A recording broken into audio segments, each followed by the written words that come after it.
अस्सलाम वालेकुम वीवर्स, उम्मीद है कि आप सब खैरियत से होंगे। पिछली वीडियो में हमने 9.2 क्वेश्चन नंबर 4 का पार्ट नंबर 5 सोल्व किया था। इस वीडियो में हम क्वेश्चन नंबर 5 सोल्व करेंगे। क्वेश्चन 5 में उसने कोड की वैल्यू दे दी है और उसने कहा terminal arm note lie in the first quad.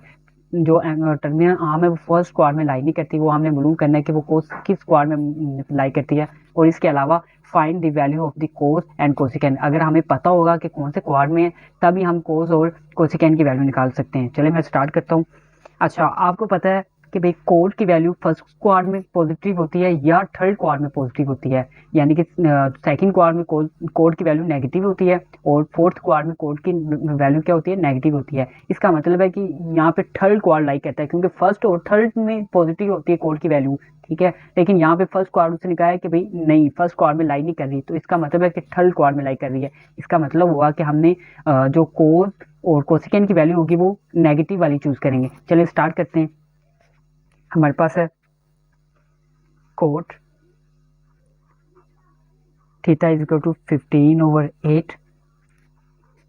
ये कुछ फार्मूलाज हैं जो मैंने पिछली वीडियो में भी बताए थे। इस वीडियो में इसलिए बता रहा हूँ क्योंकि 9.2 के क्वेश्चन इन फार्मूलाज के अलावा हल नहीं होंगे, तो ये आप कहीं नोट कर लें और इन्हें याद कर लें। चलिए स्टार्ट करते हैं।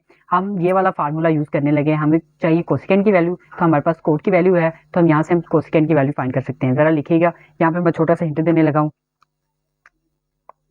हिंट क्या है हमारे पास, 1 प्लस कोट थीटा का square is equal to cosecant square theta के। चलें, हमें चाहिए कोसिकेंड को इस साइड पे ले आए। Cosecant square theta is equal to 1 plus cot की वैल्यू हमारे के पास है 15/8। ऊपर स्केल ले लें। Cosecant square theta as it आ गया हमारे पास। 1 प्लस 15 का स्क्वायर क्या होता है, 225, और डिवाइड में 8 का स्क्वायर क्या होता है, 64। Cosecant square theta as it आ गया हमारे पास। यहाँ पे हम एलसीएम लेंगे, यहाँ पे 64 आ गया, ठीक है। यहाँ पे ये 1 से मल्टीप्लाई होगा तो 64 प्लस 225, ठीक है। Cosecant square theta as it आ गया हमारे पास, ठीक है। इक्वल टू 289 आ गया और 64 एज इट। कोसिकेंड ना कोसिकेंड का स्क्वायर, तो हम क्या करेंगे, ऊपर अंडर रूट ले लेंगे, इस साइड पे भी अंडर रूट आ जाएगा। 289 डिवाइड में 64 आ गया। यहाँ पे आ गया कोसिकेंड थीटा आ गया। यहाँ पे क्या बचा, 17, और यहाँ पे बच गया 8। हमारे पास एक वैल्यू आ गई, एक हमारे पास कोसिकेंड की वैल्यू आ गई, दूसरी हमने फाइंड करनी है कोस की फाइंड करनी है, ठीक है। इधर से आप कोसिकेंड की वैल्यू हमारे पास आई है, cosecant theta is equal to 17/8। इधर से हम साइन की वैल्यू फाइंड कर लेंगे, वाला कोसिकेंड थीटा के। कोसिकेंड की वैल्यू आ गई, कोसिकेंड की वैल्यू हमारे पास ये आई है। इधर से हम साइन की वैल्यू फाइंड कर सकते हैं, तो साइन का फार्मूला मैंने लिख दिया। अब हम साइन थीटा एज इट आ जाएगा हमारे पास। कोसिकेंड की वैल्यू अभी भी निकाली है 17/8, तो हमारे पास साइन की वैल्यू क्या आ गई, 8/17। बटे का बटा ऊपर चला जाता है, इस वजह से 17/8 आ गया हमारे पास। आगे हमने फाइंड करनी है कोस की वैल्यू, तो कोस की वैल्यू हम इस तरह फाइंड कर सकते हैं, ये वाला फार्मूला यूज करके। कोस का स्क्वायर प्लस साइन का स्क्वायर इक्वल टू 1, तो ये वाला फार्मूला यूज करके हम कोस की वैल्यू फाइंड करेंगे। तो क्या करें, यहाँ पे इंटरनेट छोटा था, cos square theta plus sine square theta equal to 1। लो जी, हमें चाहिए कोस की वैल्यू, तो साइन उस साइड पे जाके क्या हो जाएगा, नेगेटिव हो जाएगा। Cos square theta equal to 1 minus sine square theta, ठीक है। इधर से आप cos square theta as it लिख लें, और 1 माइनस साइन की वैल्यू अभी अभी निकाली है, वो है 8/17।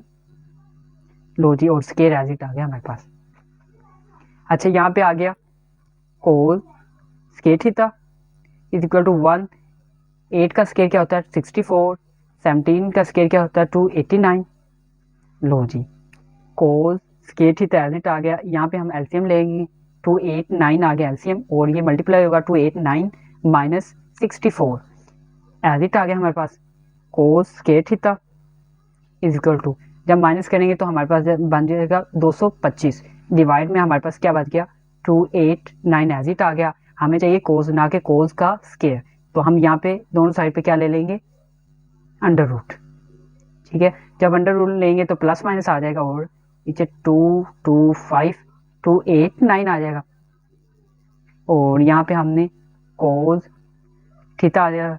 तो यहाँ पे हम पॉजिटिव वाली वैल्यू चूज करनी है या नेगेटिव वाली वैल्यू चूज करनी है, वो हमें क्या बताएगा कि कौन से क्वाड में। तो मैंने आपको बताया था ये थर्ड क्वाड में कोस की वैल्यू क्या होती है, नेगेटिव होती है। तो यहाँ पे क्या आया हमारे पास 2 2 5, यहाँ पे आ गया 2 सॉरी अंडर रूल लेंगे तो हमारे पास यहाँ पे 15 आ जाएगा, और नीचे हमारे पास क्या आ जाएगा 17। ये हमारा आंसर है। ऊपर हमने एलसीएम लिया है, लेकिन हमने अंडर रूल लिया था सॉरी जब कोसिकेंट की वैल्यू निकाली है। ज़रा पीछे देखिएगा, यहाँ पे हमने अंडर रूल लिया है, लेकिन हम प्लस माइनस यहाँ पे नहीं लगाया, तो हमारा आंसर रॉन्ग हो सकता था।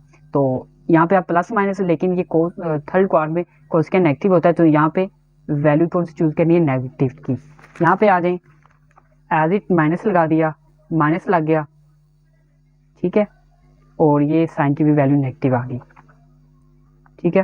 तो स्केल को पॉजिटिव कर देगा, तो हमारे पास ये वैल्यू आ गई। चलिए मैं क्वेश्चन को एक दफ़ा रिपीट कर देता हूँ, ताकि अगर कोई भी इशू हो तो आपका सॉल्व हो जाए। सबसे पहले हमने क्वेश्चन की स्टेटमेंट को देखना है। क्वेश्चन की स्टेटमेंट हमें ये बता रही है कि ये फर्स्ट क्वाड में लाई नहीं कर रहा, तो कोड पॉजिटिव है, इसका मतलब है कि थर्ड क्वाड में कोड पॉजिटिव होता है। तो कौन सी टर्मिंग आम किस क्वाड में लाई कर रही है, वो थर्ड क्वाड में लाई कर रही है। तो आगे हमने क्या फाइंड करना है, कोस की वैल्यू फाइंड करनी है और कोसिकेंट की वैल्यू फाइंड करनी है। कोड से हम कोसिकेंट की वैल्यू निकाल सकते हैं, तो ये वाला फार्मूला लिखा और उसमें मैंने कोड की वैल्यू पुट करने के बाद स्केल लिखा, स्केल लिखने के बाद इनको ऐड किया, ऐड करने के बाद हमारे पास ये आ गया, ठीक है। अब हमने स्केल नहीं चाहिए, हमें सिर्फ कोसिकेंट चाहिए, तो जब अंडर रूल लिया तो हमारे पास प्लस माइनस आ गया, दो वैल्यूज आ गया। हमने चूज करना है पॉजिटिव वैल्यू चूज करनी है या नेगेटिव वाली। तो हमें वो बताएगी क्वेश्चन की स्टेटमेंट में, क्वेश्चन की स्टेटमेंट हमें बता रही है कि वो थर्ड क्वाड में लाइक करता है, तो यहाँ पे कोसिकेंट की वैल्यू क्या आ जाएगी, नेगेटिव वाली आ जाएगी, क्योंकि कोसिकेंट की वैल्यू थर्ड क्वाड में नेगेटिव होता है। तो यहाँ पे हमने नेगेटिव वैल्यू चूज करनी। इस आगे ये कोसिकेंट की वैल्यू लिखी है, उससे हम साइन की वैल्यू निकालें। साइन की वैल्यू निकालने के बाद हमने क्या किया, ये वाला फार्मूला यूज किया। ये वाला फार्मूला से हमारे पास कोस आ जाएगा, कोस साइन उस साइड पे जाके नेगेटिव हो गया, और हमने यहाँ पे साइन की वैल्यू निकाली हुई थी वो मैंने इधर पुट कर दी। जब पुट किया तो स्केल लिया, स्केल लेने के बाद हमने जमा माइनस किया, यानी कि एलसीएम लिया। एलसीएम लेने के बाद हमारे पास 225 और 289 आ गया हमारे पास।